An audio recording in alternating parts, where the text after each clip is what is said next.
My name is Jo Elvin. I'm the editor of Glamour magazine.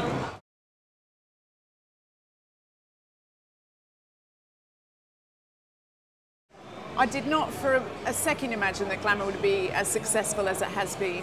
I remember sitting in Times Square in New York in the Condé Nast Cafe with our owner, Cy Newhouse, head of American Vogue, the whole thing.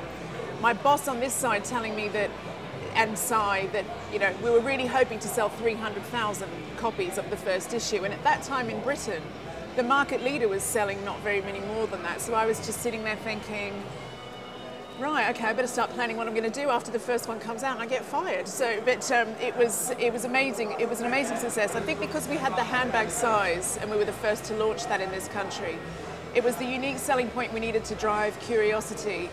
And we ended up selling about 600,000 of that first issue. So it was just beyond all my wildest expectations.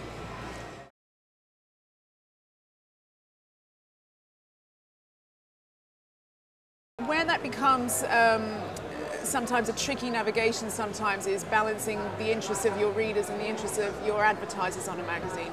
And I think that for me, the one thing that always I come back to as a core principle is, well, who am I doing this for? I'm doing this for the reader.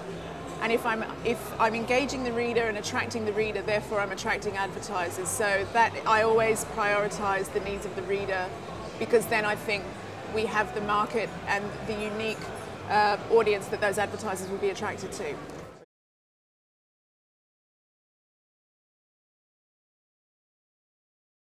Well, I think that keeping it fresh is absolutely the holy grail of all magazines. It's the one job that every editor strives to do, and I think that all you can do is keep interested in what you do and keep looking for the areas of fascination in a market and the things that interest your reader, and just for me it's a case of gently evolving what is a very successful product and just finding the little sort of like points of surprise along the way that we think will engage our reader.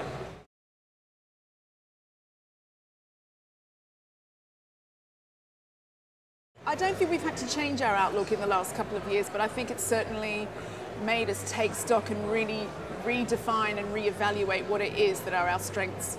And we've concentrated very, very hard on making sure that we're playing to those and delivering exactly what the reader expects. And thankfully we have a strong sales story that backs up that we've done the right thing.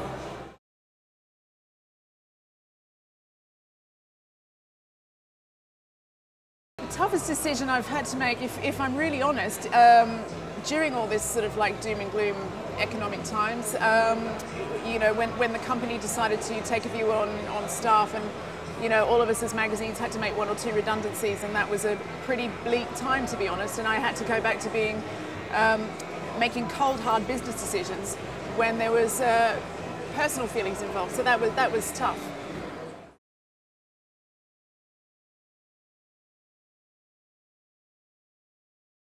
I don't think there are any secrets to being successful, actually. I think it's a whole bunch of cliches that are cliches because they're true. It's you find what you're passionate about, you find what you're so interested and in love with to do that you can't wait to get up in the morning, and you just work your backside off. I think that it's most success is sort of like 98% determination, really.